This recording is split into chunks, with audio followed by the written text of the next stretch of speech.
What's up, you dirtbags? My name is Luke Agabrot, and we have a different episode for you guys today. As you know, we just launched an episode last week. We had the man, Jordan Smith, for our 4th of July Freedom Special. That episode is absolutely blown up. Thank you guys for tuning in. Thank you for sharing it. Thank you for sending us messages, myself and Jordan and our team. It's been awesome. Awesome to see the response from that. And one of my favorites that we've done. So if you haven't listened yet, go check it out, Jordan Smith. And we just launched that on the 4th of July, or I think it was on the 3rd. But this episode, 1 week later, normally we drop them every 2 weeks. But this episode, we wanted to give you guys the recording from our Dirtbags University. We did this on July 1st. So we did, for those who don't know what Dirtbags University is, this is our webinar that we do. So obviously, you guys know we have Dirtbags Podcast. That's where we bring guests on. We dive into topics. We either inspire, entertain, or educate, and just like have a great time. The webinar, Dirtbags University, this allows us to dive really deep into a specific topic for an hour and a half. But you guys get to attend and you guys get to come into the Zoom room and see our speaker and get to be a part of it. So we've been doing that since 2022 and it has been awesome. Usually we do it about every quarter. Joe Casey from our team at Phaser, he's going to be taking the reins on that a little bit more and seeing if we can increase the frequency because we always have such a great response from you guys. Kind of unique too, thanks to our sponsors, Sludgehammer, Elgin, and Charlie Huff, and Phaser Marketing. We do a bunch of giveaways for anyone that's present at those. This last one, as you guys will hear at the end of this episode, this last one we gave away, it's like $1,500 worth of stuff. And we had an Elgin camping chair, and then Phaser threw $300 cash on that, gave that away. And then we had a Sludgehammer Carhartt cooler. Phaser threw $300 cash on top of that, gave that away. And then Charlie Huff, our insurance legend, he had a $500 cash giveaway, gave that away at the end too. So, I mean, the way we look at it, it's just fun to reward anyone that did come to the webinar and that did stay to the end, and just helps build that camaraderie. And also too, we just love giving stuff away. So it's the smallest amount we could do just to give you guys a little bit of thanks. We know what we're doing is moving the needle in terms of like the content we're putting out, the value we're putting out, but then it's fun to win some extra cash as well. So huge thank you to all that came out. We had over 61 people register for it, which is unbelievable. I think 36 stayed through the entire hour and a half webinar. Massive. And and just had a great time. And as you guys will hear in this episode, Brad from Teach Me Dirt, make sure you give him a follow at Teach Me Dirt. He's been on the podcast before. He did Estimating 101 on the podcast. You guys loved it so much that we wanted to bring him back on. It was one of the most requested webinars we've had. So brought him back on for this episode, Estimating 201. If you guys have any questions, as you're deep diving into this estimating course, feel free to reach out to our Dirtbags page on Instagram, Facebook, or LinkedIn at Official Dirtbags Podcast, or reach out directly to Brad from Teach Me Dirt, which is at Teach Me Dirt. If neither of those pages get back to you, reach out to me personally. I manage the Dirtbags one anyway, so always feel free to shoot me a message, shoot me a text, 218-234-7345. Last update here. This is probably one of the last episodes that I'm doing the overview for before our baby. I'm super excited, as we've hinted before.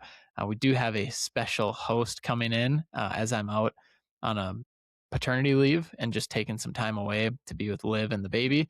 The man himself, James Stixma, he is going to host his own episode. We are so excited for that. And huge thanks to James. Super excited to hear what you guys think of James hosting that episode. And as I was telling James yesterday, I'm like, you're probably going to do such a great job that I won't even have a job coming back. And it's just so cool, so fun to see somebody, a great friend like James from Canadian Septic, step up and be willing to do this. So super excited for him to take over for that episode. And then we'll be back, regular scheduled programming. And we likely will turn up the dial a little bit here instead of every 2 weeks. Keep your eyes peeled. We might be putting out episodes every week here for a little bit. Got a lot of good ones coming for you. So let's keep the gas pedal pinned to the floor. If you guys reach out to our sponsors, just let them know you heard them on the Dirtbags podcast. That means a lot. Just shoot them a message. And if you guys are looking to hire a marketing agency, Phaser Marketing, we work exclusively with excavation, septic, and hardscaping companies. We have over 115 clients right now all across the US and Canada and Northern Ireland. And we are just so blessed with what we get to do. If you guys reference this university or this webinar, just when you reach out to Phaser and you reach out to Joe, let him know you heard us on Dirtbags University and you get $1,000 off on your startup fee. Just make sure you let him know that. We will honor it. And we just appreciate you guys so much for listening. Without further ado, let's dive into it. This is our Dirtbags University Estimating 201 with the man himself, Brad from Teach Me Dirt, and Joe Casey from Phaser Marketing, and myself. Let's dive into it. Let's have a great time. Have a wonderful day. Hope you guys had a great 4th and Canada Day. Let's get into it. Brandon, Joe, Keegan, cue the music. Let's dive in properly to Dirtbags University. Let's go.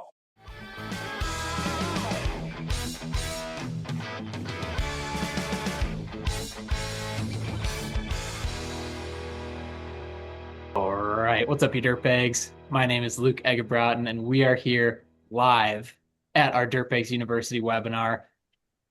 Gigantic. Probably the biggest webinar we've ever done. We've been doing these since 2022. My Dirtbags University hockey jersey has the number 22 for that reason. This is the biggest one we've done. We recorded with the man, who you'll hear from in a second, Brad, who doesn't have a last name. Brad from Teach Me Dirt. Estimating 101. We had him on the podcast. He crushed it, of course. He had his whiteboard out on his computer and he just dove in like he always does. It was one of the most requested webinars we've ever had in history. And so we said, all right, Brad, I know you're putting together a course. Would you be willing to do a deep dive into estimating for our Dirtbags audience, our Dirtbags University audience, and the channel? He said, absolutely. Let's get it scheduled. So here we are today.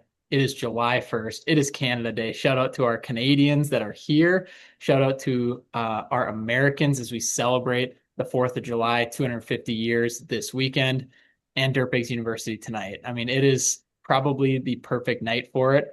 We have over 50 of you guys registered and showing up for this webinar today, which is unbelievable. We're going to dive in, have a couple drinks, have a good time.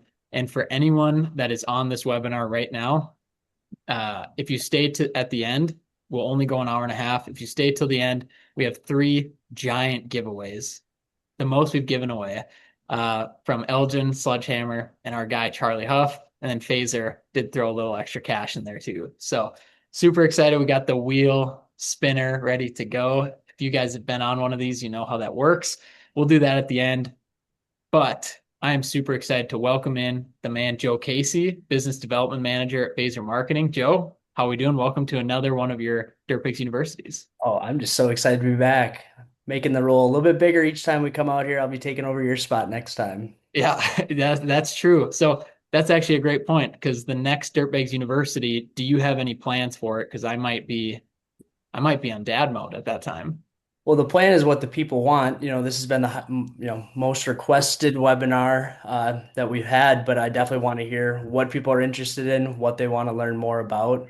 So we will let the people decide what the next topic is. That's true. I guess we'll just find out in the chat today, and we'll see if that happens. And with that, Joe Casey, welcome to the studio. But we need to welcome in our gorgeous guest, Estimating 101 extravaganza star, but now back again on the Dirtbags University webinar. We've got Brad from Teach Me Dirt. Brad, welcome back to the Dirtbags studio. How we doing? Thanks. Yeah, I'm good. Appreciate y'all having me out again. I don't know. Blast. You might be the first person that ever called me beautiful, but well, it won't be the last. We'll do it again. And what are we drinking tonight, Brad? I saw you got, is that water in that mason jar? No, man, this is some mezcal, some clear mezcal. Okay, mezcal. For the kids watching, that's a form of juice box. and Yeah. we're gonna have a good time. We're gonna have fun. We're gonna dive into some estimating. Brad, I want to tee you up a little bit here. Let's go over. I gotta let the cat out of the bag. So for everyone in the audience listening, for anyone listening to this webinar after the fact, Brad, I'm gonna let you go a little deeper into your experience, but you have done $5 billion worth of estimates in the last 7 years, and we get you on this webinar to dive deep into estimating. So, Brad, talk to me a little bit more about who you are, what you do, and why estimating is such a big part of your life. Yeah. So my name is Brad. I've been, like you said, estimating for 7-ish years, something like that. So I got into it in college, right out of college. So I was actually pre-med in college, and I was applying to med school, and I realized I didn't want to be in college for 12 more years. And so I ended up dropping out uh, beginning of my senior year of college. And I had a friend. I was doing a lot of jujitsu. I've done a lot of jujitsu still, and the friend of jiu-jitsu had a really big civil contracting firm, and I was telling him I didn't know what I was going to do, and he was like, well, just come work for me and I'll teach you how to estimate. And that's kind of how it started. I did that for a little bit. I went and project managed for somebody else for a little bit after that, and then I had my own company for a while. I got kind of scammed out of all of my money, so I stopped doing that, and then I started estimating for other companies kind of as a service, and it has now rapidly outgrown me. It is slipping out of my fingers because it is growing so quick. But Yeah. yeah, I mean, we serve now 41 companies that cover 35 states. Brad, I have to ask, this might come up later. Are you open for business? Are you just teaching and coaching? Are you just doing webinars for Dirtbags University? Like, what is your availability if somebody listening is like, man, Brad is a stud. I need to hire him. Like, what does that look like? So I'm really selective with clients right now because we are so busy, and I just cannot hire people fast enough. And so it's a blessing, but it's also kind of a curse. Um, but for one, I'm really receptive to messages. So if you message me on Instagram, I will get back to you as soon as I can. I am terrible at social media. I am absolutely god awful. Like, if you've seen the quality of my videos, it's literally me in front of a whiteboard. Um, but I'm really receptive to messages. If you're like, hey, I'm having this trouble, I'm happy to sit down and talk with you as much as I can, as long as I have time. But if you are interested, I can give out my email. You guys can send me an email, or you can send my admin an email. We'll get in touch with you. Basically, we kind of have an intake process of kind of screening where your company's at to see if it's really viable. We used to serve a lot of smaller companies. Now we've kind of cut those out. We're going to much larger and larger. Not to say that we are not willing to take on smaller companies. It's just there's a lot that has to go into it because we're just growing so fast. It's so hard to keep up with. Yeah, Brad, I mean, you mentioned it. What is your email? We'll just get that knocked out right now. Oh, yeah. Brad at excavationestimation.com. Perfect. Kind of rhymes. Brad at excavationestimation.com. Joe, if you want to toss that in the chat, that'd be huge. Brad, before we dive in here, we mentioned $5 billion worth of estimating. Yep. Maybe just high level here. What's the biggest mistake you see from the estimating division, maybe of smaller companies? Like, what is some of the biggest mistakes to look out for? The same thing that I said in the first podcast. People overestimate your production rates because, like, commonly you see this. I see people do this all the time. So what I do when I'm like talking people through estimates or something, I'm like, okay, well, let's say we're laying 150, or let's say we're laying 1,500 linear foot of pipe. I'll be like, how many feet per day are you going to do? And they'll say, oh, well, one time I laid 600 feet, so I'm going to do 600 feet. Well, you're one rain day away from not meeting your production rate and already losing money. So be a little bit realistic, but conservative on your production rates, because the time is the key, because a lot of things are tied directly to the amount of time that you're on the job. Mm-hmm. And overhead. Figure out what your overhead is. Yeah, and I'm sure you'll dive into that here, so I don't want to spoil all the marbles, but of that 5 billion, like, what has been the biggest estimate that you've put forth? So I was a part of a 1 point something billion dollar, it's over $1.5 billion estimate. Um, I did all the CSAs, so all the civil structural architecturals. Um, and then I kind of tag teamed with an electrical and mechanical person to complete this whole estimate. It was a very big, very, very big job. Hell yeah. I love it. And then on the flip side, what are some of the smaller estimates that you've done that you even enjoy to do? Oh man. I love just like small commercial sites, like a Chick-fil-A or like those kind of things, because they're really straightforward. And that's like the bread and butter of when you start making more money. So when you're making the transition from like the private side to the commercial side, those small commercial ones where you kind of like cut your teeth on those projects, I still love those, and I still have clients that do those. Like for example, I have a client, we've done 20 estimates for him this month, and 90% of it is just like small commercial sites. Yeah. Small commercial sites. What would that come in at? Like a couple hundred grand, 2 to 3 or so? It really depends on the package. So, going from existing to proposed, it really just depends. So sometimes you have a lot of fill to get everything up to a specific grade. Sometimes you have to cut. Sometimes there's a lot of undercut. There's a lot of unforeseen things. So, I mean, typically, if you're doing a total site package, so demo dirt, erosion control, storm sewer, and water, let's say an average Chick-fil-A is usually around 550. Gotcha. I've done a Sweet. lot of Chick-fil-A's. That's why I'm using it for reference. Yeah. And then what we're going to talk about today, can you give us a little, before we get freaky in the sheets here, in the spreadsheets, what are we mainly going to be looking at here? Are these bigger projects? Or are we just talking about the fundamentals of estimating? Then I'll give you the reins and we can dive in. So we're going to use a mid-range job Yeah. for a point of reference, and we're going to talk about ways to get into a job for cheaper and be able to make more money, and ways that smaller companies would lose out where bigger companies would win. Gotcha. All right, Brad, I want to give you the mic. I've done enough yapping. Everyone in the chat, feel good. It looks like make sure you drop your company name, your Instagram handle, and where you're tuning in from in the chat. It's great to see everyone in there. Brad, let's dive in. Let's get into it.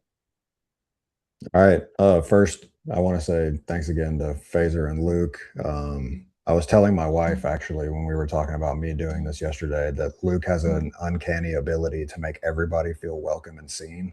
And so I really wanted to put that out for him as well, because since the first day he slid in my DMs and asked me to come on a podcast, he's been incredibly kind, and I've just really appreciated it. So I appreciate you, Luke. Joe, you've been great to work with as well, but I've had way more experience with Luke, so this is a shout out to him. That's all right. I appreciate that, Brad. Yeah, you're the man. Right. And now let's go. So feel free to drop questions in the chat too as they come up.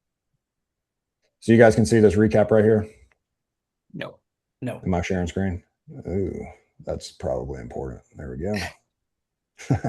All right. Our business. Good to see. Yes, sir. Cool. All right. So just to recap, estimates are direct costs plus indirect costs and markup. That's what makes your estimate. So your direct costs are your things that are really straightforward for the job. So your labor, fuel, your material, and your equipment. There are some other little funny ones, like if you have subs or something like that in here, but the majority of it's going to be these big four right here.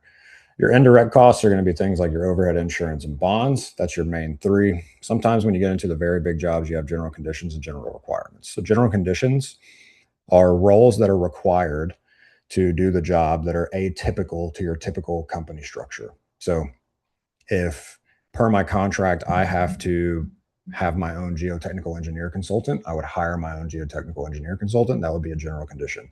Typically, you see a lot of general conditions if you are a general contractor and you are having to service multiple trades, like you would have a mechanical PM, an electrical PM, a CSA PM. CSA stands for civil, structural, and architectural. And then general requirements. So general requirements would be anything required to do the job that are outside of directly the job. So if I'm on a very large job and I need a job site trailer, or if I need to pay for water because I have to do a lot of dust control, all of that kind of stuff. Markup. So your markup covers you on 3 different ways. It makes you profit, which is good. It floats you through the job kind of for your cash flow. And then it also covers your butt if you make a mistake. So I've been estimating for a while and I've done a lot of estimating and I still make mistakes. And that's why you have profit. Now, you want to minimize that as much as you can, but I'm sure anybody in here that has ever made an estimate has never gotten their estimate 100% correct. That's why they're estimates. All right. So quick recap is done. Let's go ahead and take a look at an example project. So again, this is a project that we have done for one of our clients in the past, and I'm going to walk through kind of the thought process while we're going through the pricing. So first things first, from this sheet, I split everything up by category. I do this because there's a summary tab and all of these get pulled through here. So I can just look at the overall cost with the total number of hours. A lot of this is for my employees that work for me. So when I do the QA QC and I look over their work, a lot of the times when I see these things and I look at basically these dimensioned units in comparison to their costs, I can tell if something's a little weird. So this summary is really helpful for me. It's also for data. So we have a database for all the projects that we've ever estimated. We can go back and check historical rates. That's also something really important for your company. So as you grow, it's important to have the prices that you used to be able to make versus the prices that you have to have now. Because as you get bigger, your profit margin typically goes down because your costs go up, because you have more equipment, you have more staff, your labor has to go up. So it ends up being more expensive. You make less money, but you make less money in larger amounts. All right. So first things first, pretty much always mobilization. Now, there are some instances where mobilization is not a charge. One of my clients was doing a solar farm and they had just finished the building right next to the solar farm. So he didn't charge them a mobilization because he was basically on site. There are times that it's atypical. In those situations, you can decide whether or not you want to charge them a mobilization. It depends on how good of a relationship that you want to keep with these people. A little bit of demo. So straightforward stuff: asphalt, concrete, curb and gutter, 24-inch pipe, grade inlet removal, a lot of erosion control. So construction entrance, inlets, protection, silt and seating. This is all the dirt items. I'm going to talk more about these as we get in there because they get really specific, and I price these in a really specific way because of the sequencing of the construction. Then a little bit of storm. So this is a roof drain line. The rest of this is typical storm drain. These tie into your roof drains with your downspouts. Then you've got a couple of structures tying to an existing, and then the stone required for backfill. All right, so let's get into, first things first, asphalt removal. So when I'm sitting here thinking about this asphalt removal, what I need to think about is, number one, how thick is the asphalt? Now, typically on these commercial projects, they're going to have a geotechnical report. In that geotechnical report, there will be boring logs, and those boring logs will tell you how deep that asphalt is and if there's any subbase. Number two, you need to know if you need to tear up the subbase as well, because sometimes when they list asphalt removal, they don't actually want you to remove the subbase, and sometimes they don't tell you that you have to, but they do want you to. So this is a really common RFI for me. I'm going to go ahead and send that to the engineers in the pre-bid area or in the pre-bid time slot, and just ask them, hey, do you want us to tear out the subbase? If you do, can we reuse it? Because sometimes we can reuse the subbase.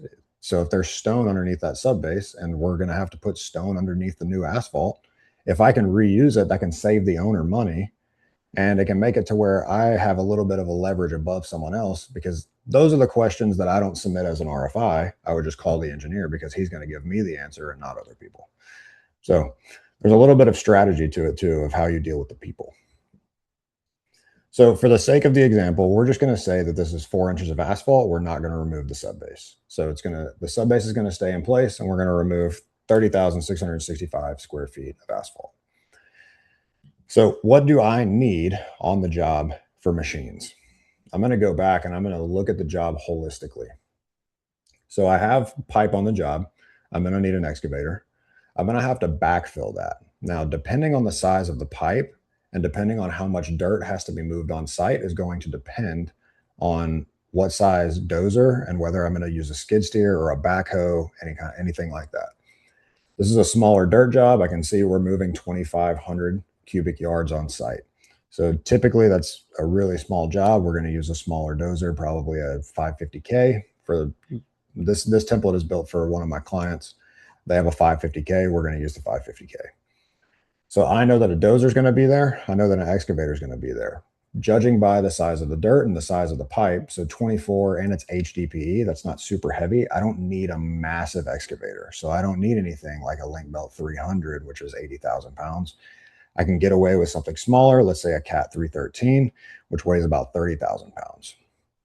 So I know that I'm going to need an excavator, a smaller dozer, and then when I look at things like the erosion control, silt fence, I'm going to use a skid steer to install the silt fence. So I'll already have a skid steer on site, so I can use that in my demo. So now I have 3 machines that I can use in my demo because they're going to have to be on the site regardless. So when I go back to item number 2, I'm going to run down here. I'm going to go ahead and grab a Cat 313. I'm going to go ahead and grab this 550K, and I'll go ahead and grab this 259. For the sake of this video, if your labor rates are different than these and you're from Ohio and you're in a union and you make $85 an hour, that is wonderful. These are totally built out to a company that is not the one that you work for. So just plug in your own. It works the same way. So I've got my skid steer, I've got my dozer, I've got my Traco. I'm going to go ahead and drop the hours. So 30,665 square feet, that's 3/4 of an acre roughly. I know, is it? No, that's 66% of an acre, 2/3. So that's 2/3 of an acre. I know that I can clear a 1-acre parking lot fully demoed and removed in 1 full day. I know that because we keep up with production. We track our production rates. That's why it's important for you guys to track your production rates.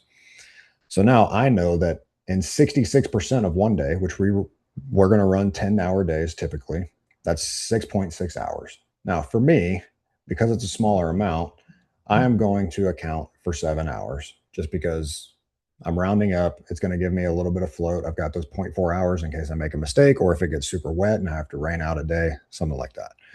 So I'm going to go 7/7. Oops, wrong button. 7/7. So now you can see as we go over here, we've got a labor burden percent of 25 that is auto calculating into my rates right here. So I have my total hourly, which is how much total per hour this line is going to be paid out. And then the total timed cost is all of these together across the number of hours that I've selected. So I have my 69.25 across my 7 hours. We're getting 484.75. So now when I remove the asphalt, not only do I have to tear it up, I have to get rid of it. So for the sake of a quick estimate, we're going to have to haul it out. We're going to haul it per hour. It's going to be $125 per hour. Now, this is where things get really interesting. You can save a lot of money. And by save a lot of money, I mean make a lot of money. You can make a lot of money in 2 ways. Number one is as you get bigger, you want to purchase land where you can store your own stuff. Because if you're constantly taking things to a dump, you're constantly paying more with things that you could recycle. So typically, a lot of these asphalt companies are going to have millings or something like that where you can dump the asphalt for a cheaper rate. So if your typical dump is going to charge you $105, the asphalt company charges you $50. You can cut that $50 in the middle from other clients or other competitors and make more money. So let's just say that this is going to be a 1-hour round trip. Let's do some quick math. I'm going to use a calculator because it's easier for me. I'm doing 3665 times 0.333. So if you don't know, the 0.333 is inches converted to feet. So if you do the number of inches divided by 12, that'll give you the multiple that you need for your height. So we're taking square feet, we're multiplying by the height. That's going to give us our cubic feet. Now, we are hauling out typically by the cubic yard, so we have to do another conversion. So I do 3665 times 0.333. I'm going to divide that number by 27. 27 converts cubic feet to cubic yards. It's going to be 378 cubic yards. So I know I'm going to have a truck hauling 378 yards because they're traveling 1 hour turnaround. It's going to be 378 hours. Now, let's say our disposals each, let's say it's $50. Same thing. We have 378 loads. We do 378. So now we see our disposal. We're looking at 66,150 or let's add tax, 72,434. And then for our labor and equipment, let's go back to the bid tab. You can see we've auto-populated across here. So we come over here, we're looking at $3 per square feet. Now, that seems really high to me. Typically, we see this about 125, 150 in this area. So I want to go investigate. I'm going back to number 2. I've done my hauling, 125. I've done my disposal. 3665 times 0.333. Let's double check my math. Yep, 378 loads. A lot of this is because of this disposal.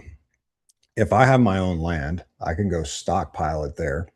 And then what we see sometimes is we have large fill jobs that do not require structural fill, and you can start mixing stuff together as long as it's approved. Now, typically this is an owner approval thing. This is not an engineer approval. Engineers will not typically let you mix stuff in, but if you can find an owner that does, you can get rid of stuff for cheap.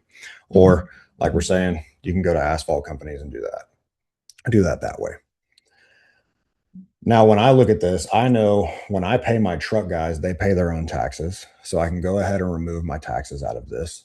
Same thing with my disposals. Typically, if I'm disposing in an asphalt company, those asphalt companies are going to pay their own taxes. They're not going to charge me taxes. Now, what's important is when you're building your estimate, you know whether that's true or if it's not true. So realistically, this is going to drop down. This is 66,150. So I'm going to manual enter 66,150. And now we can see we're going to come over. We're going to make $2.82. Now let's check our markups. So I've got a 100% markup on labor and equipment. I've got a 25% markup on material. It's kind of hard to see because it's a decimal point and it's a little small thing, but we've got 25% markup on materials and 100% on labor and equipment. Labor and equipment, I'm always marking up 100%, not always. Typically, I'm marking up anywhere from 80 to 120%. The reason is most of your error is going to come within your labor and equipment markup. With materials, you typically have direct quotes. So if I'm laying 200 feet of 8-inch or 18-inch RCP, they send me a quote. I know how much that's going to be. That's a hard material cost. It's hard for me to mess that up unless I just break half of the pipe that I'm trying to lay. So for material, this is where we can get a little bit of play. I'm going to go with a 20% markup. If you want to bid it competitively, you can come down and make a 15% markup. If you know that your guys are really good and they can hammer out stuff really quickly, you can mark this down to a 0.8, which would be an 80% markup. Now you can see we're chipping closer and closer away.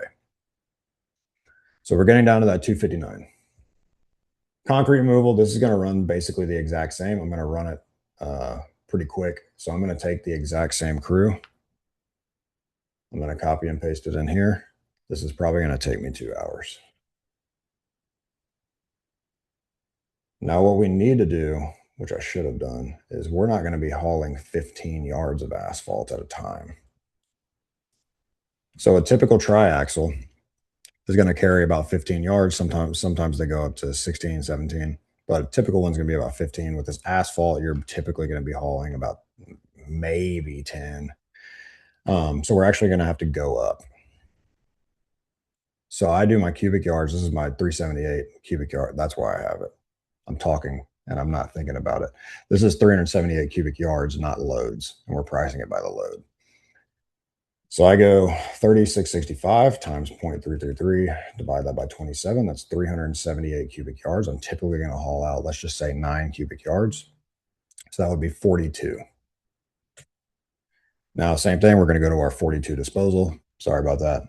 I was talking, I got a little sidelined on it. So this is realistically going to be 7350. Brad, quick question. Joe just tossed in the chat. He said 378 yards, not loads. Yep. 378 yards, not loads. I did not do the reduction to the loads. We fixed it now. Gotcha. So now we should be pretty close. Yeah, we're pretty close. So we've gotten to our asphalt removal. Everything's going to go the same way, concrete removal. I'm going to go hauling per hour. We're going to go 125 and then disposal. So this is cool about disposal too. Typically, concrete companies will let you dump for free because they can crush it and they'll sell it as crushed concrete. They make money that way. So around here in Memphis, Tennessee, we have a lot of places we can dump concrete for free. I'm going to make the exact same assumption on this estimate that I will there. If you can find those places, that's phenomenal. If not, You can, as you get bigger, you can have your own drop yard. You can have your own crusher. You can make your own crushed concrete. You can use it for yourself, or you can sell it to other people. That's how you make the money in the middle. That's the economy at scale. So I'm going to go ahead and assume no disposal. Let's go ahead and say that this is 5-inch concrete because sidewalk is anywhere from 4 to 5 inches. I'm going to go ahead and assume 5 inches. So 110 times, oh man, what is 5? 5 divided by 12, 417. Divided by 27. So we're at 1.7 yard. 110 times. Yeah, so it's like 2 yards. I mean, it's nothing. I'll just put one load in here. So this is going to be a higher dollar value because I'm going to haul out at one specific load. So this is going to be $10. But I mean, essentially they're paying $1,000 for me to tear it up. And a lot of that is just because it's a small amount and I have to make money. If people want to nickel and dime you over a little bit of concrete removal, if they argue $1,000 on, let's just say $500,000, you might not want to work with them. All right, for the sake of getting through demo.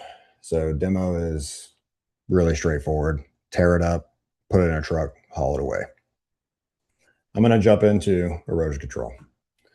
So number 7, construction entrances. Check your local jurisdictions. These change. So sometimes people have these preset steel mats that you have to put down, and basically they vibrate the tires, gets all the mud off, so it keeps the streets mostly clean. Most of the time, they're going to be a stone entrance. For us, they're usually 50 by 20, so 1,000 square feet. They're usually 6 inches of stone. I'm going to follow that same premise for this estimate. So for this, I'm typically always putting a dozer and a roller on this for 2 hours because I want to make money when I put this in. I'm going to come down and grab that same 550 that I was using in my roller. Let's come up here, drop it off. Let's go 2 hours, 2 hours. We're going to need fabric. Let's go by the square feet and let's go 33 cents per square feet. We're going to need 1,000. Then let's go, we call it CR610, which is basically crushed limestone. It's 3/4 inch minus stones with fines. Go by the ton. It's going to be $45. That is going to blow people away. A lot of people get it for like $18, $20, $25. Ours is really expensive because we don't have any quarries. It has to come down the river. So this is typically about 2 loads of stone. I'm going to do the math for you just in case. So we're going to do 1,000 square feet times 0.5. 0.5 is 6 inches converted to feet. I'm going to divide that by 27. We're going to get 18.5. Now, this is cubic yards. The cubic yard change to tonnage is usually 50% more. So what I do is I take my 18.5, I multiply by 1.5, and that's 27.7. But I'm also going to have a little bit of error. I'm going to have some like fall off the sides. I'm going to have a lot of stuff going on. You also need to check to see if you need a pipe under your construction entrance. If you're building a construction entrance over an existing ditch, you have to have a pipe. Your construction entrance gets more expensive. So I'm going to go ahead and account for 27.7 times 1.05% error. It's going to be 29 loads or 29 tons, which this is going to have to come as 2 loads of 22 tons. So I'm going to have to pay the full price of a haul while only getting 7 yards or 7 tons. So what I'm going to do here is I'm going to beef it up just a little bit because I am unsure on this one about how far or how much money it's going to cost just to haul it. Now, typically what I could do is call dispatch for the stone people and be like, hey, how much is the hauling going to cost? And they'll tell me, hey, the hauling is going to cost this much. And then I can tell what the price of the stone is from their quote, and I can add that as a little additive down here. For the sake of me just running and gunning, I'm just going to make this 35 tons so that it covers me. Now, this is a delivered price from the quarry, or really from the stockyard because we don't have quarries. So I don't have to, I do have to worry about taxes. So I'm paying the taxes on this. I'm going to go ahead and keep it true. We're going to come over here. Let's go ahead and check the price. $3,400. Inlet protections, these are really straightforward. So let's go ahead and grab our skid steer. And let's drop 2 laborers in here. Really, these are going to be the operators out there, 20. And let's drop a 30 in here, 25. So I have 3 people. They can typically do about 2 to 3 per hour. So this is really only going to take me like an hour and a half to do this. I mean, really, they can do it in 1 hour. So let's go 1 hour. And those dandy bags, which we are going to assume that that's what they are, they're going to cost us about 75 bucks each. And I'm going to put 5 of them in there. So what's important about the dandy bags with 5 each is typically you're going to have to replace them at least once. Now, I can quote them that in anticipation on the front end, or in my estimate, I can provide my quantities and tell them, hey, this is exactly how many I'm bidding on. So whenever they're like, hey, we need you to change these out, you can kind of back them into a corner of change orders. And I mean, it depends. It depends on how much you want to rework for the general contractor. If they're giving you a hard time, this is a good way to give them a hard time. Of, hey, I only bid on 5. These were my quantities. If you want me to do 10, we have to change order it. Would you have your hand up? Yeah, quick question from the chat. Our guy Blake Riley, he said, "Brad, do you charge a mobilization fee for equipment delivery? Also, any hourly minimums for that equipment?" So the way that I'm building the estimate right now, I do not do hourly. Now the estimate is built up off of hours, but I'm not using like an hourly rate. So I have videos on how to come up with hourly rates, and that's very applicable for people who are doing smaller jobs or residential jobs or something that somebody calls and they're like, hey, I need somebody to run a skid steer for 5 hours. I think that's a great way to do that. With this, you'll notice we're building up off of costs. So we have our labor costs, we have our fuel costs, we have our equipment costs. Of that, we have a duration across these costs, including this labor burden. And so we're building the floor of our estimate first. So it's always like building a house. You want to build the floor of your estimate first, which is always your hard costs. That way, you know what the bare minimum it is to get into the job. Everything above that is strategy. So how can I execute the job to finish it sooner to beat my production rates? Or how can I get in with a really low price and make more money by like material substitution, stuff like that. Mobilization, yes, I skipped it because I always do it at the end. It's the easiest thing for me to figure out. I like getting into the nitty gritty of the job and understanding the job. And then at the end, I'm like, oh yeah, I have to get there. So, but yeah, you should typically always charge a mobilization unless it's like that example earlier where it was, hey, he's moving the machines maybe 100 yards. So, yeah. All right, let's get into the good stuff. So, the dirt. Are there any dirt guys in here? I know a lot of you guys do like septic and house pads and all that kind of stuff. Yeah. How about drop a 1 in the chat if you're a dirt guy or gal? Dirt bag. Dirt bag. There you go. We got lots of 1s coming in the chat here. Okay, cool. A couple halves. All right, I love it. You might notice the phasing of this is really important. So when we're looking at just say a clean patch of dirt, the first thing you have to do is strip the topsoil. After that, you have to move the site back and forth to get it as balanced as you can before you start to add fill. Or you have to cut the job down to as balanced as you can before you start cutting in your pads, cutting in your roads, doing all that kind of stuff. So we'll have mass haul or site haul out or imported fill. Your on-site cut and fill is the shifting of the dirt on site. Now, this includes the install of any imported fill if we have to import. This job is just haul out, so we calculate the haul out differently. Redistributing the topsoil. So once we have gotten kind of everything cut in, any of those like landscape islands, all of those like edges, backfilling curbs, all that kind of stuff, that's what this is. And anytime that you build a new structure, you're pretty much always going to have excess topsoil. Now, if you have like a pond or something that you can dispose of on site, you can clear that up with the engineers and you can save yourself and the owner some money or make yourself some more. So the phasing is very important.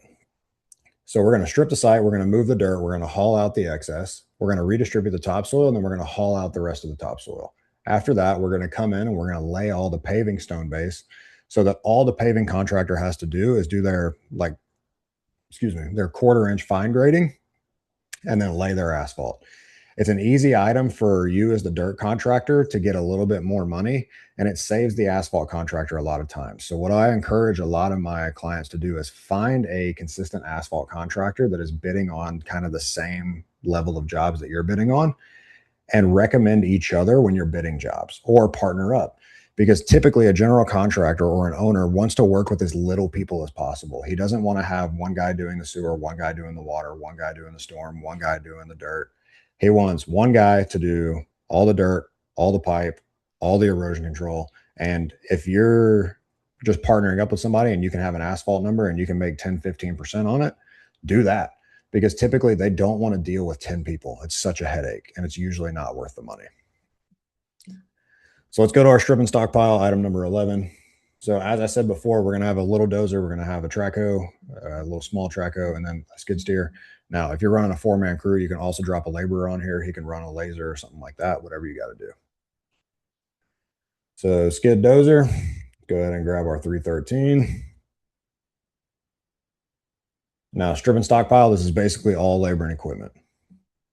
I know typically with a dozer, track hoe, and a skid steer, I can strip anywhere from 1,400-ish to 1,700-ish per day with this crew for this company. So I'm going to go ahead and assume that this is going to take me half a day. So I'm going to drop $5 hours on this. I come over, this should be about $3. Yeah.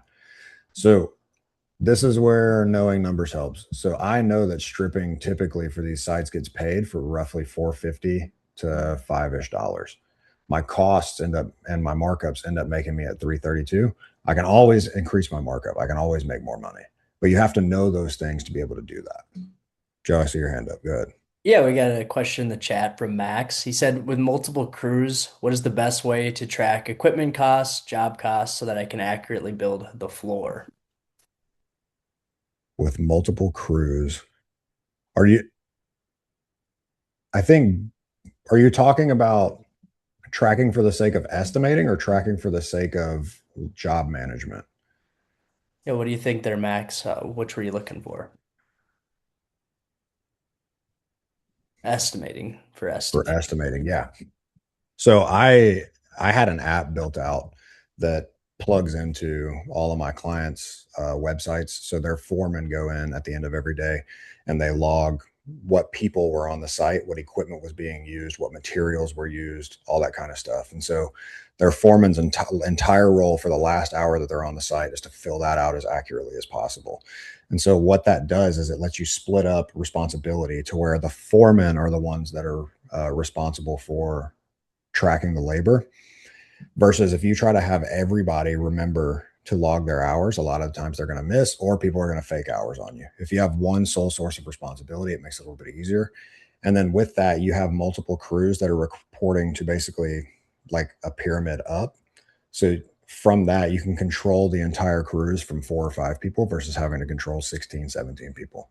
I don't sell the app. I don't really rent the app, but find an app that your field foreman or your superintendents can track. And what is really important is track how much material was delivered and keep up with the receipts for those, and then backtrack and do kind of a retrograde analysis post the job finish, so that you can look at how much was actually delivered, how much was installed, how much was wasted.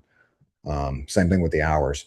Look back at how much you estimated, and then look back at how much was actually done, and compare the two, and then use that to fine tune as you go forward in your estimates. Did that answer your question?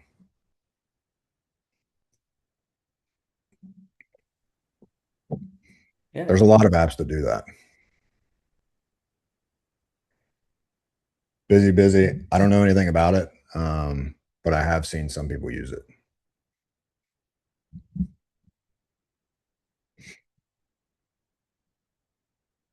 But yeah, a lot of it is the post-job analysis. So keep track of everything. Data is the most important thing to your business. That is why we have data centers going everywhere. Data is so important.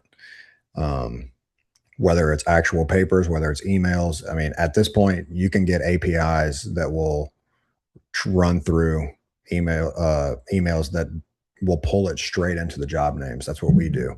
So we have an API, it goes through the emails whenever we get invoices submitted or like payments for materials, all that kind of stuff. It puts it straight into the job folder that we have on Google Drive, sorts it. And then when we go back to do the comparison, we can go back and be like, hey, well, we actually had 200 extra feet of pipe delivered. We didn't account for that. And then you can chip away at your costs. You can also start to understand your production rates because, hey, we set, I don't know, let's say 35 hours to lay 1,500 foot of pipe. It really only took us 30. We made 5 extra hours across the crew. So we made more money, that kind of stuff. Hope that answered. I'm going to keep going. So on-site cut and fill, same thing. It's roughly the same thing as stripping in this case because these aren't super deep cuts. Sometimes you have to do mass X if you're doing like a big old bench cut, or sometimes you have to do mass fill, and those are operated very differently. For this 2,500, I'm pretty sure I remember this job being within 1.5 feet of fill or of cut. So I'm going to drop the same crew, which I'm going to just steal it from here. This is way faster. And I'm kind of roughing this because I got a limited amount of time, but same thing. We're going to do roughly 14 to 1,700. I'm going to go ahead and assume 1,500 for the sake of this video. So I'm going to do 2513, divide that by 1,500. That's going to give me my 1.67 hours. So if I put 17 hours on this, that's going to give me good, or 1.67 days. So I put 17 hours on here. I come back to my bid tab. Let's take a look at where we're at. 363. Again, this is usually around $4, but we haven't added any of our indirect expenses or overhead. This will end up being right around $4. Now, side haul out, let's go to 13. So for the haul out, I don't actually need a dozer for this. If you have a really big cut, like you're hauling out tens of thousands of yards, you will need a dozer to start keeping the stockpile really full so that the track hoe, all it has to do is sit there and load all day long to make it as efficient as possible. So for this, I'm going to just drop that 313. And then I know I'm going to have to haul this out, hour 125. And then same thing for this disposal. This is when the scales of economy comes in. If you are able to have your own drop yard and you can store all of that stockpile or all this excess strippings or all of this excess dirt right here, you can use that on a later job, which will save you money on having to buy dirt from somebody else. You can also just transfer it straight to another job. Let's say you have one job with a lot of cut, one job with a lot of fill. You can just go straight from one to the other. That way you're not having to pay double trucking. It saves you a lot. And typically the juice is worth the squeeze. So down here in the Memphis area, we can get like 3 acres of land for roughly 30 grand. If you have one job with like 10,000 yards of haul out, it is 100% worth it for you to spend the 30 grand. Because a lot of the times that's going to like 50% of that $30,000 could go towards you just storing this dirt. That's also not assuming that you're going to sell that dirt to someone else later and make money on it on the back end. So I'm going to go ahead and assume no disposal. If you guys have disposals, go ahead, feel free, do it the same way. So we have 686 yards. I'm going to say we're going to haul out 14 cubic yards per load because dirt is good to load up. So 686, let's divide by 14. We're at 49 loads. So I'm going to go ahead and drop 49. For the sake of the estimate, we're going to go ahead and assume that this is going to be a 1 hour turnaround. If you're like, hey, it's a 30-minute turnaround, that's me loading, driving, dumping, and driving back. If you're saying that's 30 minutes, just cut your number in half. If you're saying it's 20 minutes, just drop it by a third, drop it to a third, so on and so forth. For the sake of this, I'm saying it's an hour. Now, how quickly can I load these? Now, with me having a 1 hour turnaround, it's going to be pretty quick, but that we have to think about how many trucks that we're going to have doing this at one time. I know I have 49 loads, and typically I know with a 1 hour turnaround, if I have 3 trucks running, I can get roughly 25 loads a day. So if I need 49, I could just double the 3 trucks and I can knock it out in one day. So I can go 10 hours. I'll get 6 trucks and I'll haul out 50 loads in that one day. Now, we have to think, is this possible for the excavator? Basically, that comes down to this excavator loading 1 truck every 10 minutes. I think that that's doable. I think that that's very doable. This 313, it's a smaller one, but I still think, I mean, if it's just cycling, it's going to be close, but we'll have a little bit of fluff in there in our markup, but I think the 10 hours is doable. Now, this comes down to whether you know your crew and their performance very well, or if you don't. Oh man, I'm cutting close. So let's go ahead and check our price. Again, out here, we're at 1568. I need to know whether I think that's good or not. I'm going to go ahead and go back because my site haul out also includes hauling that I don't have to pay taxes on. So I'm going to come back here. I'm going to copy my costs.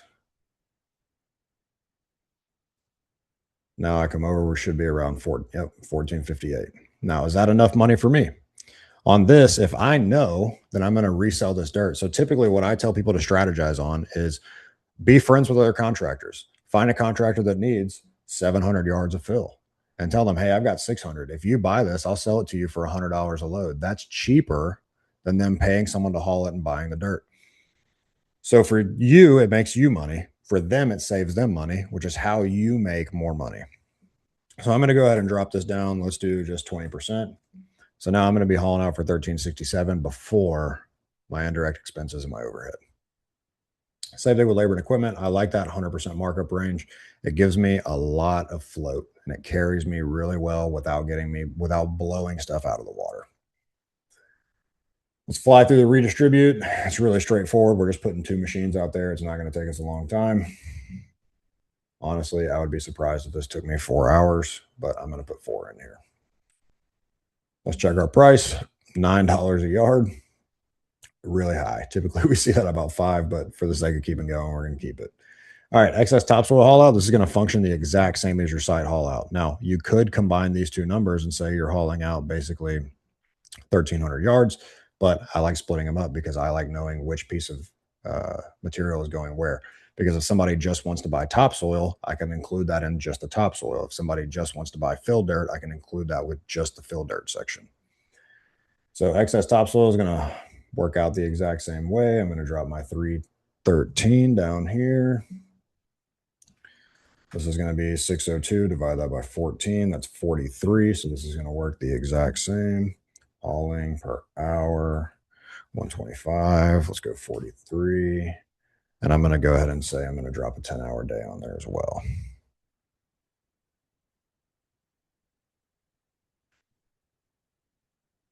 All right, so paving stone base. This is a good one. This is the one that I was talking about. It's an easy add. So I know that I'm going to have to drop a roller out here. I already have a roller out there for that construction entrance and for this and for kind of doing my compactions. So 1,640, you're typically going to get 22 tons per load. So I'm going to go 1,640, divide that by 22. I'm also going to turn my light on because I can't see my calculator. I pressed the wrong button. So we're going to have 75 loads roughly. So let's just do this easy stone per load. Let's say it's $1,100 a load. And we're going to need 75. So like I was saying, same math, 1 hour turnaround, 3 trucks, 25 loads a day. I need 9 trucks to get it done in 1 day. Is it worth it? So I think that's where you need to look at schedule. So if I have a job that I need to get to very quickly, I need to get this done quick. Pay for the extra trucks and get me to another job so I can keep on rolling. If you have a crew that's kind of lulling a little bit, leave them out here. Just get 3 trucks. Let them take 3 days. But most of the time, you want everybody under the gun and you want everything cruising. So I'm going to crush this. I'm going to put 9 trucks on it. I'm going to get it done in 1 day because I don't have to wait. So with the haul out, I'm at the mercy of how fast that machine can move. A lot of the times with this, the trucks are at the mercy of me because that dozer is just pushing the whole time. So they're dumping, I'm pushing, we're rolling right behind it. We're hitting our compaction. We're doing our compaction tests. We're going. I'm going to go ahead and just give myself an extra half a day just in case something goes wrong. If we need to do more compactions, that kind of stuff. So I come back, I hit my check. I'm at 71 per ton. I think that's a little high. Let's check this. Let's drop this down to 20%. And I know that I don't need a ton of float on this because it's straightforward. 67 feels okay. All right, let's hit some pipes. I'm going to skip the 8-inch. It's basically the same thing as the bigger pipes, but the bigger pipes are way more fun. I say bigger pipes. 12 inches is not really that big. Neither is 15 or 24, but it's bigger than 8. So 18. Let's think about what we need here. I need a trench roller. I need that same 313 that was out there. And I'm going to need a skid steer or a dozer. It depends on the size of the trench when it gets inefficient for a skid steer. So typically anything 18 inches and below, we can use a skid steer. Anything above 18 inches, we typically drop down to the dozer because that dozer is probably going to be cleaning up. Oh, thanks. I was like, who said that nice thing? It was Luke. Yeah, Brad. Don't worry about it. Thanks. I'm going to go ahead and just drop the skid steer on this for the 12-inch. Now, I typically know best conditions, laying 12-inch HDPE, we can hit about 400. I am not going to put 400 on this. Now, also what is important is when you are doing your pipes on these jobs, you need to know how deep it is, what your backfill material is, if it's underneath paving, and how your tie-ins are, and whether there's any utility crossings. Those are the big 5 things that will cost you money. Number 1, your backfill material. You need to check whether it's class 1, 2, or 3. If it calls for class 3, that's basically native backfill, which is totally cool. Typically, your base, your bedding, and your bedding, your haunchings up to the spring line, they're going to want some kind of material, like a granular material, whether it's crushed limestone or sand or anything like that. But that's where you can make a lot of money. So what I love doing is when I work for engineers that I've done jobs for before, I know that they'll let me use sand, but it's not called out to use sand. It's called out to use crushed stone. So I'll bid the job per the detail. That way, if they want to get a little spry, I've got myself covered. But the day that I get that contract and I've signed that job, I'm calling that engineer and saying, hey, can I use sand? And 95% of the time they tell me yes, because I've worked with this person before. We did really good work and we were really easy to deal with. So where I just bid that stone at $45 a ton, which was my cost, now I'm able to use sand, which is $14 delivered. So now I just made the $31 in between for myself. And so when we get into jobs like this, where we have 217 tons, I just made myself an extra $6,700 just by knowing that I can use a different material. So that's kind of the strategy as you're going into these things.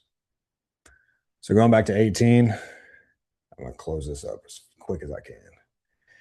I'm going to go ahead and say that I can do about probably 215-ish, 225-ish feet per day. Now on this one, I remember that this is basically 4.5 feet deep through the remainder, like basically through the entire job. Now, if I check, I want to make sure it's not under asphalt. Typically, the asphalt details are going to call for stone backfill all the way to the bottom of the paving sub base, which is going to be that stone that we just talked about laying, which is going to have a way higher cost than if I have to backfill with native material. So check your details. Those are going to be the really key things that are going to kill you. Check if you have any crossings. Typically, they're going to want flowable fill to kind of structurally support those things so they don't collapse on top of each other. We're just going to assume with 225. So I'm going to do my 265 divided by 225. That's going to be 1.17. I'm going to call it 12 hours. Now let's go pipe, linear foot. I'm usually way more specific than this, but I'm kind of flying through it. 12 inches, usually about 14 hours a foot, and we're going to need 280 of it because we buy them in 20-foot sticks. Let's do a delivery. We're going to need 1 delivery for this, each one 150. Now let's go. I know I have a stone backfill item down there, but I'm going to put it in here. Let's go tons, 45, 12-inch, 268. I'm going to let y'all in on a little secret.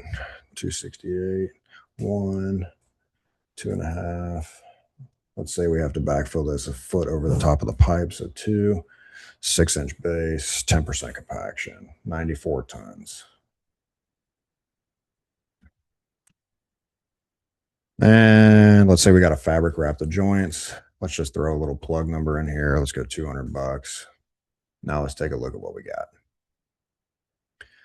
So we're laying this 12-inch HDPE for $67.37. Now what I am expecting is, hang on, excuse me. So what I'm expecting is these guys are actually going to finish this in roughly 1 day. So I'm going to get 2 hours back to me to make a little bit extra money. I've got a 35% material markup on that. That is absolutely bananas. I'm going to drop that down to 20%. Now we're down to 62 bucks a foot, 100%. I'm totally fine with that. That'll give me some float in case we have a rain day. Now let's talk about structures just to get down here real quick. Let's go 24. I always am doing, depending on the depth. So you need to check the depth of your structures. This is sanitary structures, also storm structures.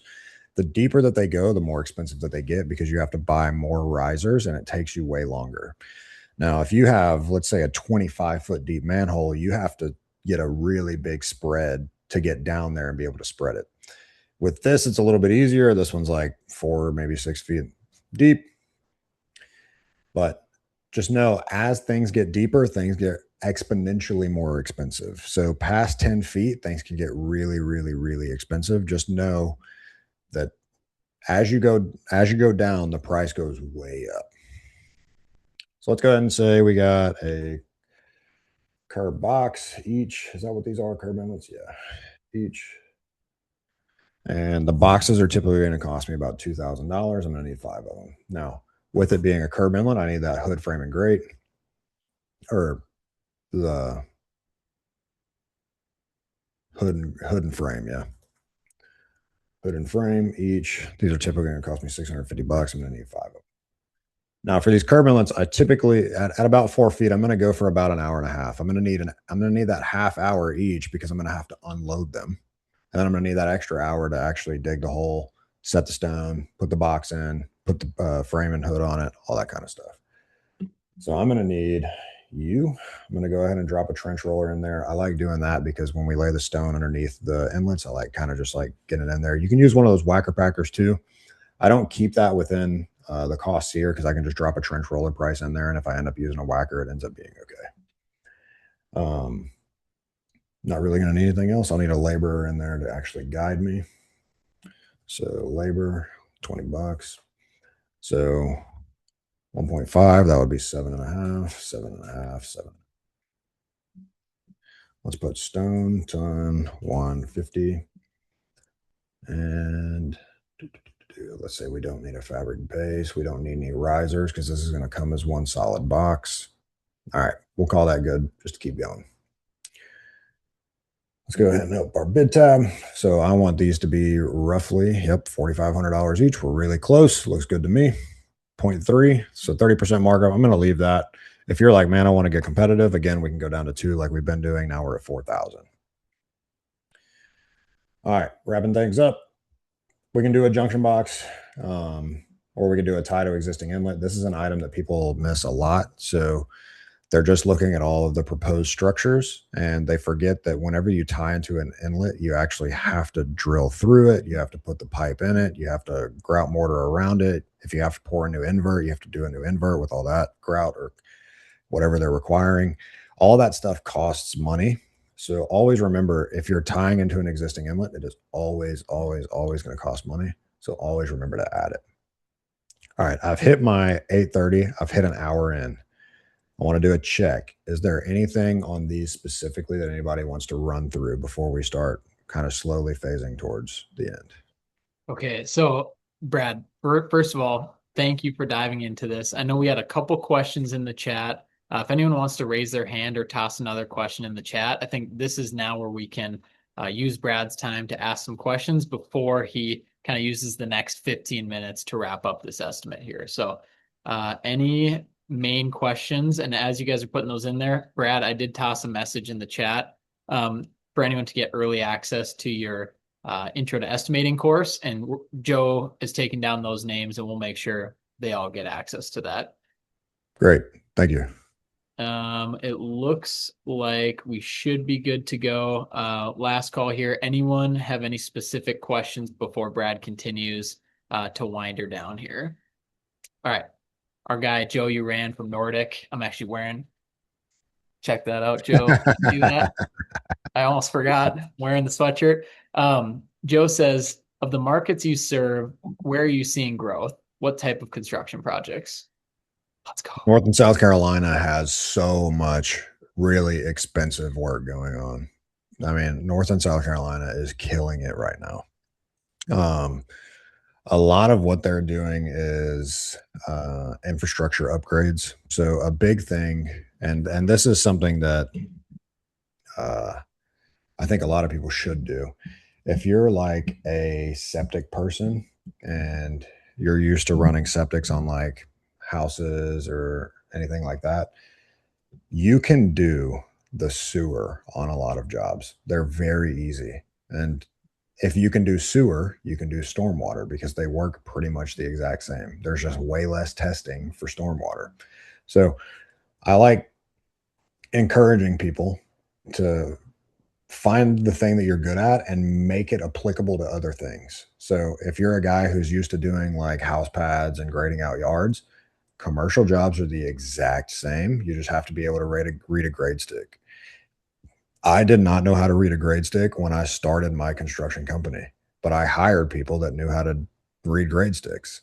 And so if you have somebody that you're like, hey, I can pay this guy 20% more than he makes right now, find the work that he can work on, get a 2 or 3 month backlog of work to do that, hire that guy, and then have that guy teach you as you guys are doing the jobs together. You don't have to know what you're doing to do the thing. And I think that's what honestly, I think that's why construction appeals to a lot of people is like you can figure it out.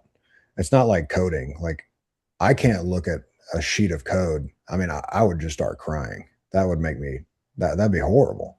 But construction, I mean, in general, if the water falls downhill and goes where it needs to go, you did it right. You don't have to overcomplicate it. Yeah. This is excellent. Great A's to these cues here. We have more cues in the chat. The man Yeah. Dylan Yeah. Rosenthal, Red Run Property Services, he asks, how do you know how long each task takes? And I think that's maybe what a lot of people are thinking. Like, how do you know what to input there? Data. Yeah. So those like tracking apps, I'm telling you, those are your best friend as an estimator. You have to know how quickly your crews can perform in certain conditions. So, for example, in this job, I know this job was 45 minutes down the street from a job that I had also quoted for this company that they won, and the soil conditions were terrible. It was very sandy. They kept collapsing in on itself, and it ended up being more work because they were having to just like bench out so far to get everything laid in the way that it needed to be. So with this, I ended up adding extra time after talking to the owner about it because we remembered that from the data because we were like, oh, wait, wasn't the Hillsboro job down the street from this one, wasn't that one like a real pain in the butt? And it was. So just keep track with it as much as you can. Got another one, Brad, from Josh from Red Hot Construction. Shout out to Arizona here. He asked about overhead. And if you want to take a couple seconds here to talk about overhead, but he says, with overhead, how should you break it out per job with admin, trucks, company expenses that aren't really on site? Is that a certain percentage you're looking at, or how do you do it per job? Yeah. So typically we add the percentage to the job. Now, I have met people that make it very selective based on the duration of the job. And like if you have a Gantt chart style, like general conditions, which would tie into your overhead percentage, you can allocate, let's say, 0.25% of someone's time to this job based on duration. So if this job is set for, let's say, 6 months, but that project manager, for example, is going to cover 4 jobs in that duration, you can set them at 25% of that of their time to that duration. So you can get really, really, really specific if you want to. Most of the time, the easiest thing is, hey, my overhead ends up being 4.5% of my overall costs. I'm going to go ahead and add that to my estimates at the end of the estimates. Gotcha.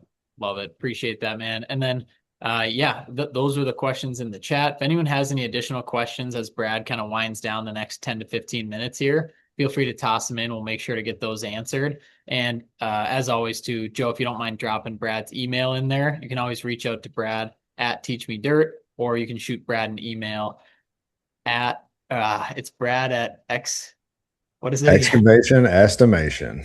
I knew it had a nice rhyme to it. So okay, Yeah. wait. Actually, the man Tony Moritz, Valley City, North Dakota, just threw a huge question in here. Then we'll let you wind down, Brad. Okay. excavation estimation. There it is. How would you break down a pipe trench with multiple different pipes in the trench? So I'm assuming that this is like, hey, I've got a trench that I need to lay a sewer, a water, or a storm, or however we need to do it. If we're running two water lines side by side, that kind of thing. Um, I think it depends on how it's being ran. So, like we were talking about earlier, uh, let's just say we have a sewer line that is going to be running underneath a water line. So typically around here, all of the water lines are about 4 feet in the ground. We don't have a really bad freeze thaw cycle, so it ends up not being that big of a deal. Um, for that, I'm going to be running it essentially the same way that I would be on all of them, where I'm going to run my sewer line in the same way. So, say it's 6 feet deep, it's going to take me X amount of time. And then my backfill amount is going to get me to the bottom of that water line. And then from that bottom of the water line, I'm going to run it exactly like I did that sewer line all the way back up. Now, you can couple them together, but a lot of the times I find it gets really blurry in the coupling versus if you just list them individually as like, hey, instead of me backfilling 5.5 feet for this sewer line, I'm actually only backfilling 1 foot to the bottom of this water line. And then just check the requirements for your utility crossings. So, again, if your water line is over the top of your sewer line, you're going to have a big utility crossing. Make sure it's like flowable fill. Sometimes it's stone, all that kind of stuff, because those are the things that'll eat you away because people don't think that they're as expensive as they are. Love it. Brad, the big question we all have. Yeah, I see it. The sheet is so beautiful. Like, how do we, is there any access to it? How does this work? I don't give it away. I don't sell it. Okay. It's been a work in progress for a very long time. I'm Let me I haven't ask gotten to the point that I want to sell it or give let it me away. ask this a different way, Brad. In your intro course, do you have starter templates, or how do like if somebody's brand new into estimating, what would you recommend they go do or set up?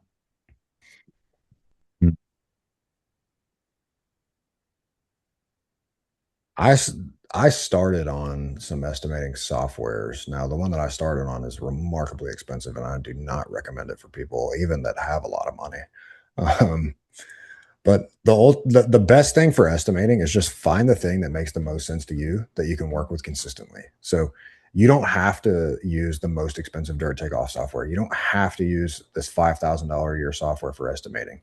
If you like Excel, use Excel. Like I'm using Google Sheets. I've used Google Sheets to estimate $200 million worth of work in the past month. Use it. If it works, it works. And like I like Google Sheets because it integrates into our database where we keep up with all of the jobs and stuff really well. A lot of the estimating software can't do that. And like for example, the earthwork software that I use in the videos to show how to do dirt takeoffs. Actually, I think I have it pulled up. Hang on. Yeah. Let me make sure it loads real quick. Yeah. So this software right here, Kubla Cubed, is it works, no joke, probably 85 to 90% as well as the software that costs $25,000. And this is $300 a year. If Can you it drop works, it works. what's the name of that, Brad? That is Kubla Cubed. I'm not sponsored by them, but I know the owners really well because I've asked them a ton of questions and I love their software.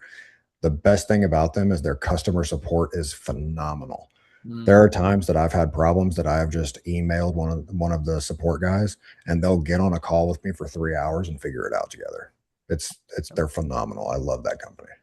We're just rolling with questions right now. This is amazing. Our guy Alexander Beck asks, as an estimator, what KPIs do you track for your bids as the year progresses? We love Are KPIs.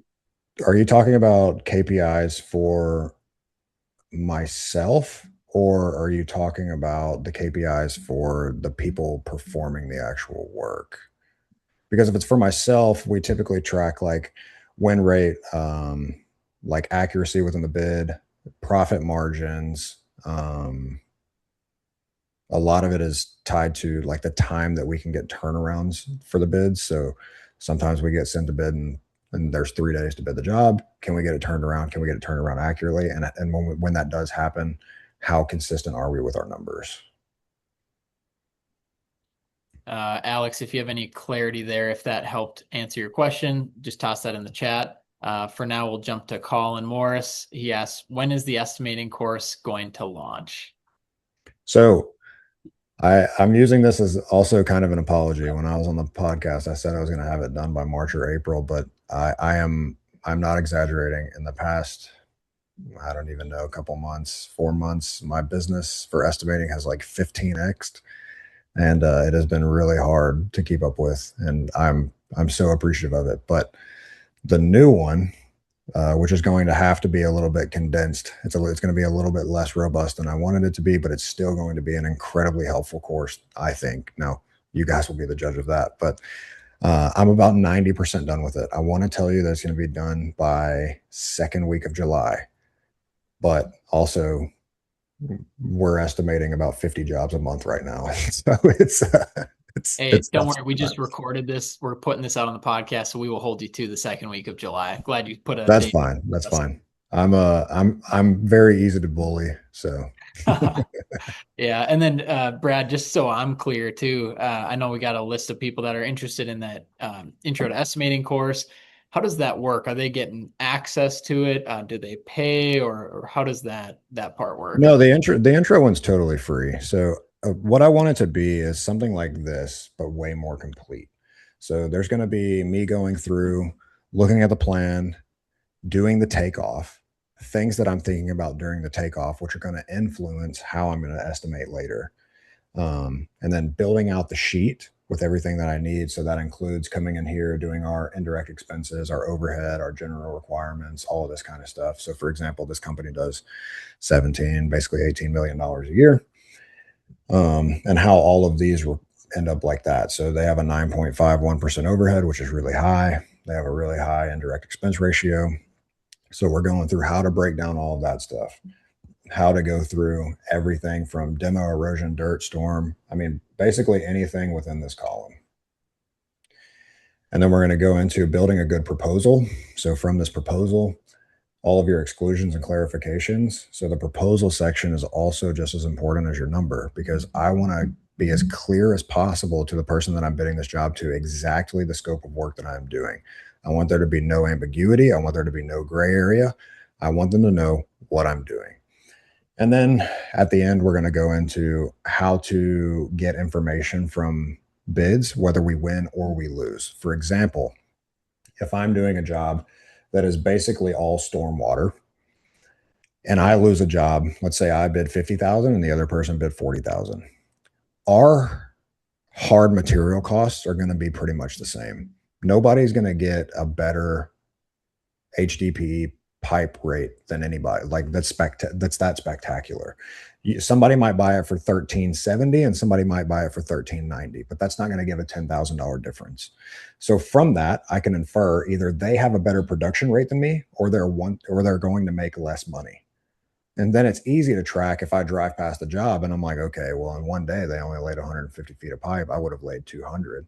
Okay, so they just bid the job lower than I did. They wanted the job more than I did. And I can use that in the future when I know that I'm bidding against these people. So strategies like that kind of help you really well in the long run. Love it. And then John McDonald, our guy from Badger Earthworks, the man for the love of dirt. He asks, is it a school program, YouTube video series, Zoom calls? Like, how does the course work? It's 100% going to be a zip file that is distributed to you. You can keep it forever. Unreal. What great value. And then I mentioned in the chat too, this is only free for Dirtbags University attendees and everyone else has to pay. So that's the value you're getting with this webinar. Right, Brad? Yeah. All right, Brad, I know we're coming up on our time. Obviously, we have the big giveaways coming up. We'll do those quick. But Brad, I want to give you a few minutes, wrap your things up. But I do want to say before you start there, thank you so much for taking time. I know it's not just an hour and a half. It's a lot more time to put this together, for giving us your wisdom, your attention, your positivity. And it's amazing. We had over 50 register for this, and we had, I think still right now we still have 36 on the call right now, ready to rip. And then everyone listening after this is just amazing. So Brad, thank you for putting this together. Thank you for diving deep a second time now. We had 101, now this is 201, and this has been amazing. So with that, I want to let you finish up properly here, and then we'll dive into some giveaways. Yeah. So we didn't get to actually building out the proposal, but in general, this format is everything that you need to bid on a job. Once you know, like I said, once you're building the house, once you know your floor, everything above that is really easy. That's why people spend so much time on foundations. So, also, this took me about 30 minutes to write out on my mouse. So Luke is very correct. Sometimes these things take a lot of time to prep for. um, I also appreciate all of you guys coming. When I started making videos on my whiteboard, I had no idea that it was going to end up like this. I thought I was giving out helpful information, and it turns out I was, and people wanted to see it. And so I am I'm really overwhelmed by how much people have enjoyed all the things. So thanks to all of you guys for being here. Thanks for Luke and Joe for hosting me. Again, I'm just I'm baffled every time that this is even a thing. So awesome, dude. All right, I'll stop sharing. That's all I got. Okay. I'm going to make you guys not look at my whiteboard anymore. Okay, it's a great whiteboard. I mean, your handwriting's decent, but it's on a Yeah. mouse, so it's tough. Hey, I went to Mississippi Public Schools. Be nice to me. Okay, that's fair. I don't even know how to stop sharing at this point. No, yeah, Sorry. you stopped. Oh, okay, cool. Before we wrap up with these giveaways, Brad, I gotta ask, why do you get so much shit for your whiteboard on all your videos? Like people just, I don't know why people hate it. I love it. The thing about the internet is everybody knows more than you about everything all the time. And there's nothing you can do about it. But I also love talking crap to people. So Oh, I'm in the comments firing back, man. you're Some people stoking the send me some fire, I bet. nasty stuff. Oh Yeah, yeah, man. I you're love just it. poking them. Oh, that's so good. Everyone, as we wrap up here, go give Brad a follow, Brad at Teach Me Dirt, and then of course his email that is in there that we've talked about before. Uh, Joe, the email. What was it again? Yeah, the email is Brad at excavationestimation.com. There we go. There we go, Brad. And also we got the biggest giveaways we've ever done in Dirtbags University history for this episode. So, got to give huge shout outs to our sponsors, Sledgehammer, Elgin, Charlie Huff. I think Charlie Huff is still in the building on this webinar right now. We got huge giveaways. So, let me paint the picture here. We got our wheel again. So, we'll spin the wheel. You have to be present to win. I will send you guys off for your Canada Day and your 4th of July weekend properly. And the first giveaway, what we're going to do, we have the Elgin camping chair, beautiful camping chair. Joe, if you want to pull up a picture, we'll screen share it real quick. The Elgin camping chair and Phaser Marketing is throwing in $300 cash. So that will be a bundle. I mean, look at this beauty.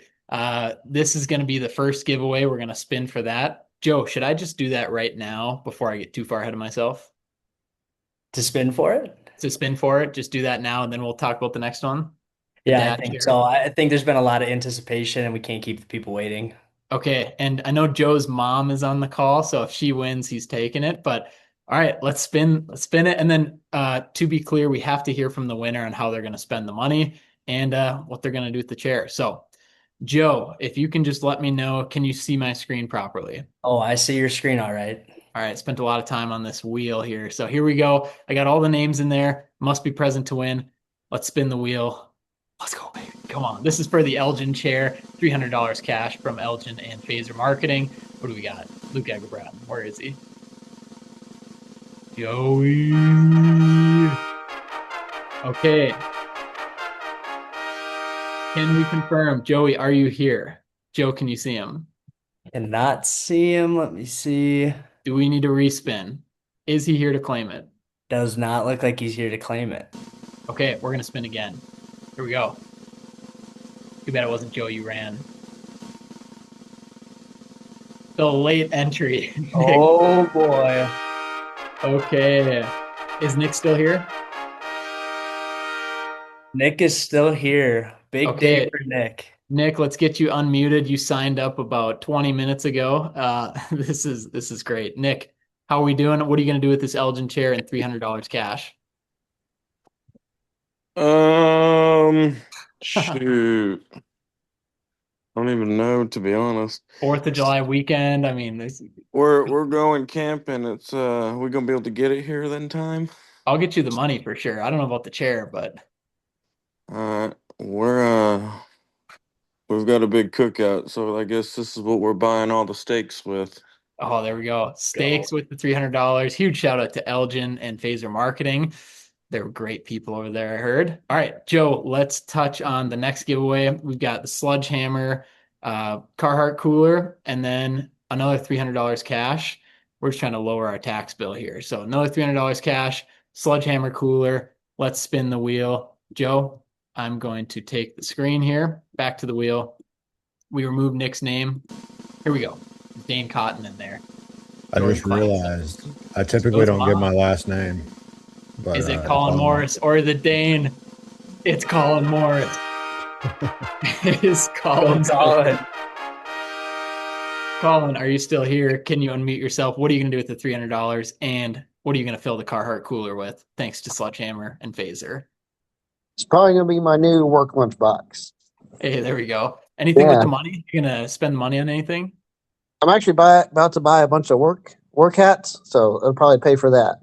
There we go. Thank you, Sledgehammer. Colin, thank you for being on here too. And thank you to Phaser Marketing. Great company over there. I hear they're doing some cool things. So here we go. We've got the final boss. I just love doing cash giveaways. Charlie Huff, the man himself. If any of you guys need anyone to look at your insurance, this is your guy. Charlie Huff works, as you guys have heard on the episode, only works with dirt work companies. He even works, I guess, with Phaser. We're not dirt work, but he is our guy. So Charlie Huff, he's sponsored and donating $500 cash just for this Dirtbags University, just to spread the joy and the love. So are we ready for the $500 giveaway from Charlie Huff? Here we go. One last spin, then we'll send you guys on your way. Perfect time. Drum roll, $500 cash. Who's it going to be? It's Brandon Donovan. Come on now. Brandon, are you here? These trumpets are so obnoxious. Brandon, yeah, I am. Oh, let's go. $500 cash, 4th of July weekend, Canada Day today, Dirtbags University. What are you going to do with the cash? Probably buy some diapers. We got a 1 month old, so. Oh, dude, right on. Go towards that, I think. Well, congratulations. So yeah, maybe take 400, buy some diapers, and then take the other 100 and go do something fun. So thank you guys. That is a wrap. It's funny thinking about this episode, how it's going to sound after the fact with the trumpets and everything. But thank you guys for being here. Thank you for just all your support of the Dirtbags podcast, Dirtbags University, everything we're doing at Phaser. It's just unbelievable. Yeah, Colin's going to send his $300 to Charlie. And then finally, Brad, just want to thank you again, man. What a ride, what an honor. And if you guys want to listen to this episode, we'll probably publish it here shortly. I think it'll be next week after our 4th of July episode. You guys are going to hear it right now. We do have a 4th of July Freedom special for you guys coming out on Friday. The man, Jordan Smith, Storm Before Storm, or Before Storm Was Storm. That's what it is. And I actually had my first podcast with him 1,500 days ago on Phaser Friday, season 2, episode 1. It was 2022. He's since lost a couple 100 pounds. He has built one of the most dominating companies in the snow world. And he talks all about storm chasing, storm equipment, and really his life. So that is the 4th of July special for you guys coming out. Make sure you tune in on Friday over this beautiful 4th of July weekend. Happy Canada Day to you guys. Happy 4th of July. And thank you guys for everything. Joe, Brad, and everyone, cheers. Let's have a great weekend. Let's go. Thanks again, Brad. Heck yeah. Thanks, everybody. I realized I typically go last nameless, but it's in front of you. So I'm no longer anonymous. I didn't even say it, Brad. I'm sure you could tell. It's Brad from Teach Me Dirt. The first time we recorded, then we'll wrap up. The first time we recorded, I was like, okay, so Brad Anthony, Teach Me Dirt. He's like, I don't do my last name. I'm like, okay. Brad from Teach Me. Well, I didn't know how public I wanted to be because I serve a bunch of companies and stuff, but I think I'm just in too deep. Yeah. We'll see if we can't scrub the records. Don't worry about it. Leave it up. It's fine. Heck yeah. All right, guys. Have a wonderful weekend. You guys are the best. Thank you for tagging us on your story as well. That helps a ton. Thank you for listening. Let's go. Go spend some money. Let's have a great weekend. See you See ya. guys. Thanks for coming. Woo.